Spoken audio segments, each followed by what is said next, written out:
Alors Caroline, bonjour. Bonjour Sandrine. Et merci d'avoir accepté d'être avec nous, notre première invitée du mercredi, donc de ce mois-ci. C'est une nouvelle rubrique, je le disais, et nous allons avec vous forcément parler de la rentrée scolaire qui aura lieu en principauté dans quelques jours, le lundi 11 septembre. Est-ce que vous pouvez justement peut-être nous donner quelques conseils ou quelques clés à livrer à nos enfants et adolescents aussi, puisque vous êtes bien placés pour le savoir, les adolescents reprennent aussi le chemin des collèges et lycées à partir de ce lundi. Oui, alors merci déjà pour votre invitation. En effet, on est à quelques jours d'une nouvelle rentrée.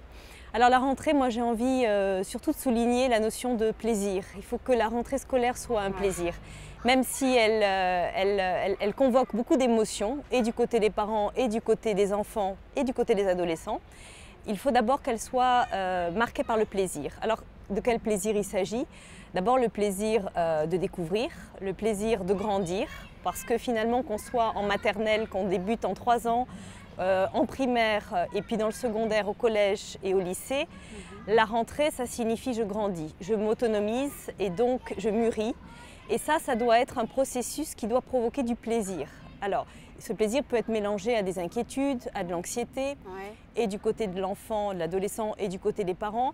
Mais avant tout, il faut que ce soit un processus que la société, les parents accompagnent comme quelque chose qui soit positif. L'école aujourd'hui est fondamentale, d'autant plus que la société va vite. Et l'école, c'est avant tout un contact avec l'humain. Un contact avec l'humain où va se construire un savoir, mais va se construire aussi une personnalité. On se construit au travers des relations aux autres, relations aux adultes, mais pas seulement les parents, relations aussi à la société. Et la société, c'est d'abord l'école, et l'école, c'est le relationnel, et c'est le contact entre les enfants, entre les adolescents, tout au long de leur vie. On considère aussi l'école, je pense, comme une médiation, c'est-à-dire c'est un lieu de transition entre le monde de l'enfance, le cercle, le cocon familial, et puis la vie d'adulte qui est dans la société, qui est une vie qui va être difficile, mais que l'enfant va pouvoir, que l'adulte va pouvoir appréhender à partir du moment où il a traversé toutes ces étapes. Donc c'est des étapes qui sont fondamentales. Et puis le deuxième point que je voudrais souligner, l'école est d'autant plus fondamentale aujourd'hui que la société va très vite et que le savoir, on peut l'avoir partout. C'est-à-dire qu'on allume l'ordinateur et on est dans un vaste univers où on a accès à tout. Cette accessibilité, paradoxalement, elle peut être angoissante. Angoissante parce qu'il y a du trop. Et l'école, c'est un lieu structurant. Structurant parce qu'au fur et à mesure de l'évolution de l'enfant, jusqu'à la préadolescence et enfin l'adolescence, cette structuration, elle est mise en place par le système scolaire, par l'éducation. Et elle est très importante parce qu'elle est cadrée. Et quand on est cadré, on est rassuré. Ça, c'est ce que les adolescents revendiquent. On veut que tout explose, mais en même temps, le paradoxe, c'est qu'ils ont besoin d'être cadrés. Ils ont envie de confort aussi, ils ont besoin de pouvoir limites. Retrouver leur marque. Voilà. Donc l'important, c'est que l'école va limiter.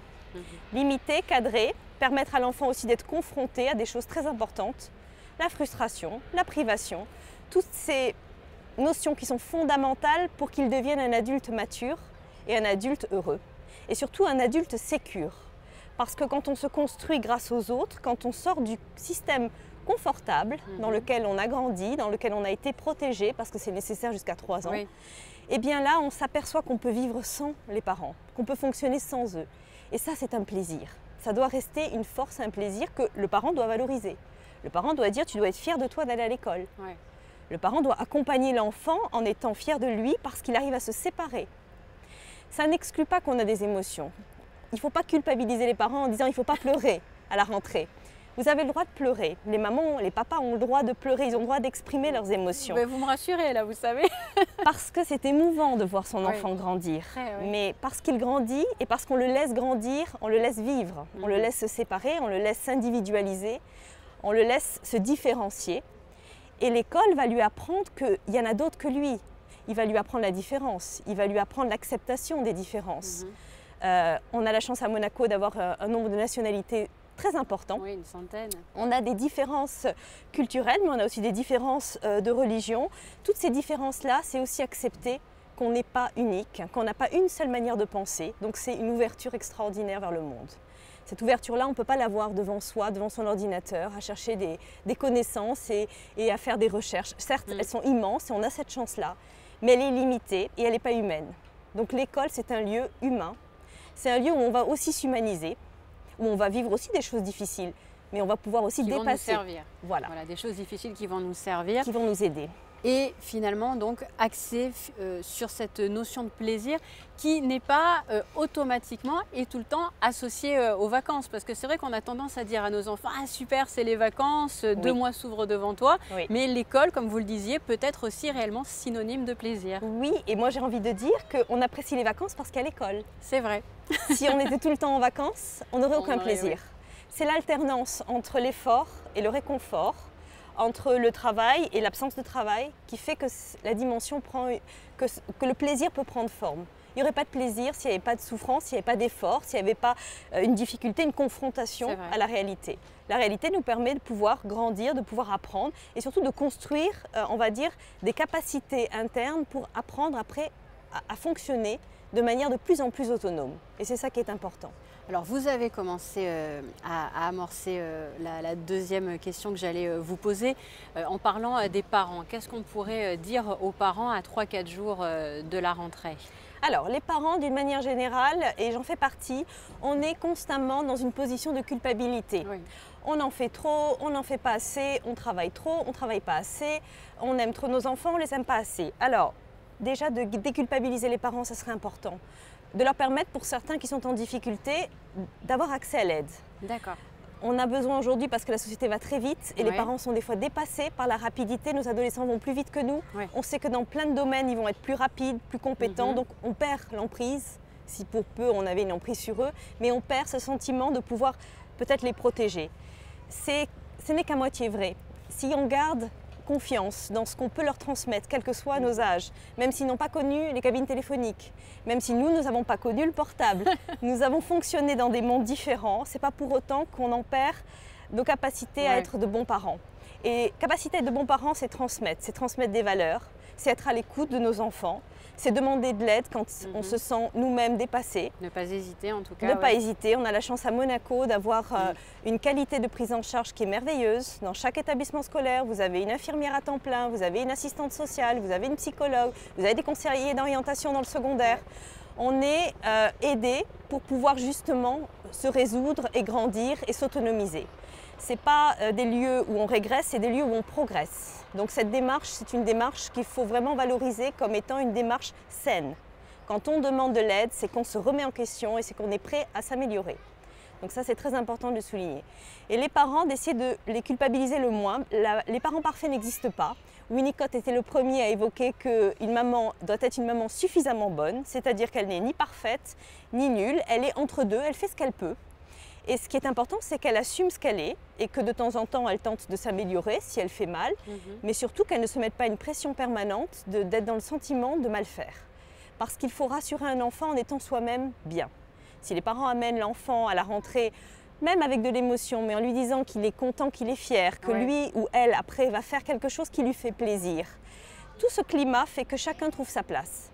Si on a une maman ou un papa déchiré qui dépose son enfant en larmes, qui se sent meurtri parce qu'il abandonne, qui n'arrive pas à le lâcher, qu'il se sent vide parce que l'enfant n'est plus là, même si c'est des sentiments qui peuvent nous traverser à tous parents, il faut arriver à dépasser ça et montrer à l'enfant que chacun est à sa place. Et c'est comme ça qu'on évolue bien.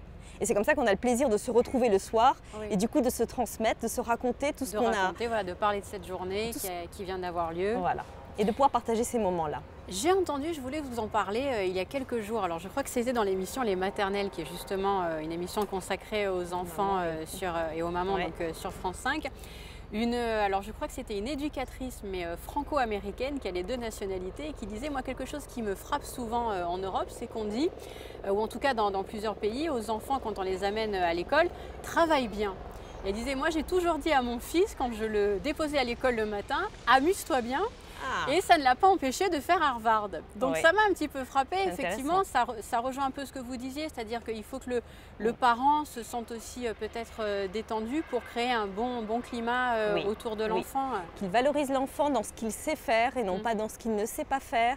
Qu'il rassure l'enfant dans ses capacités. L'école est faite pour progresser. On n'arrive pas sur un terrain où on est bon, on arrive sur un terrain où on apprend. Et apprendre, c'est se tromper, c'est recommencer, c'est se retromper et c'est accepter tout ça dans un climat où on se sent sécure dans la possibilité de prendre son temps et de pouvoir ne pas se comparer systématiquement aux autres en se disant que c'est un passage qui va nous apprendre à maturer sur certains plans, mais ça ne fait pas tout non plus. Et essayer justement de se détendre et de pouvoir vivre ça comme quelque chose de positif et pas de quelque chose de difficile et d'insurmontable, c'est sûr. Quelle est la place justement que joue le rôle dans la vie d'un enfant? Parce que c'est vrai que la vie est longue, mais voilà, l'école et le collège et lycée hein, aussi, j'entends, sont associés aux enfants pendant au moins 18 à 20 ans quasiment. Oui, je crois que chaque étape est une étape, encore une fois, de constitution de l'identité, de qui je suis, comment j'évolue, comment je rentre en relation avec les autres. C'est des liens aussi. Les adolescents, quand on les questionne, eh bien les pairs, PAIRS, c'est-à-dire les copains, sont fondamentaux. Ils passent bien avant les parents. On écoute les pairs, on met en question évidemment et on est en opposition avec les injonctions parentales. Mais par contre, ce qui devient fondamental, c'est les amis. Et souvent, vous les entendez vous dire, moi je rentre pour voir mes amis, mais pas pour étudier, mais pour voir mes amis. Mais peu importe, l'idée c'est qu'il y ait de la pulsion de vie. L'idée c'est qu'il y ait de l'envie, qu'il y ait du lien. Parce qu'après, par identification, eh bien, on se régule et on intègre et on comprend. Puis il peut y avoir de très belles rencontres avec certains enseignants aussi. Il peut y avoir la rencontre avec le savoir qui peut être quelque chose aussi qui peut ouvrir énormément de voies.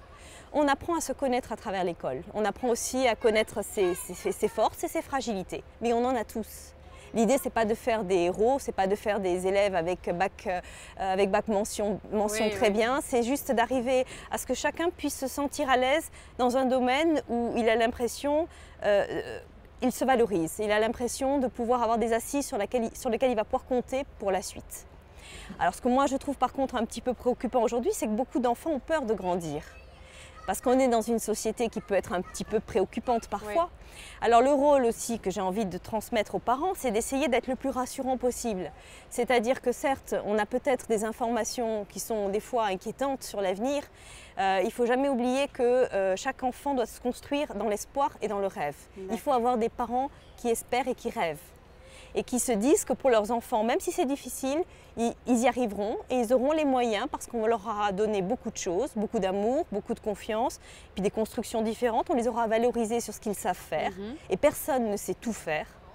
Il y a certains qui sont forts dans un domaine, d'autres qui sont forts dans d'autres domaines et d'arriver à valoriser les domaines où on est compétent, c'est arriver à faire des adultes adaptés et des adultes qui seront heureux. Donc il faut les pousser à ne pas être inquiets de devenir adultes.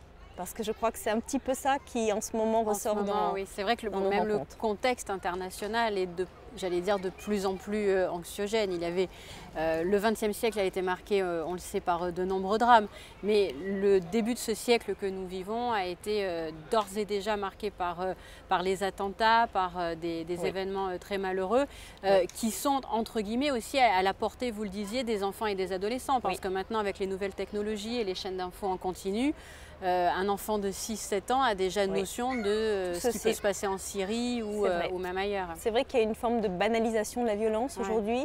Il y a aussi une incompréhension sur cette forme-là de violence. On ne peut pas dire qu'on pouvait comprendre les guerres précédentes, mais cette forme-là de violence, elle est particulièrement préoccupante et troublante parce qu'on n'arrive pas à donner du sens et c'est très difficile. Et aussi bien les adultes donc, que les enfants, on a du mal à parler de quelque chose dont on n'arrive pas à donner du sens. C'est ça qui est difficile. Pour autant, il faut continuer, alors justement, ce qui ne tue pas rend plus fort. Je crois que ce qu'il faut arriver à leur faire passer comme message, c'est soyez de plus en plus solidaires, attachez-vous à des valeurs fortes, rassemblez-vous, faites du bien autour de vous, essayez de contrer cette espèce d'insécurité par quelque chose qui soit au contraire, paradoxalement, beaucoup plus sécure entre vous.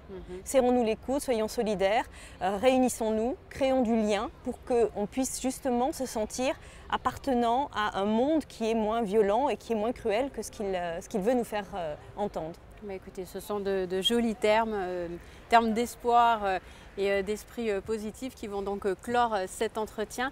Merci beaucoup. J'allais vous dire bonne rentrée, aussi bien sur le plan professionnel que personnel, parce que je sais que vous avez deux filles qui vont donc reprendre le chemin du collège.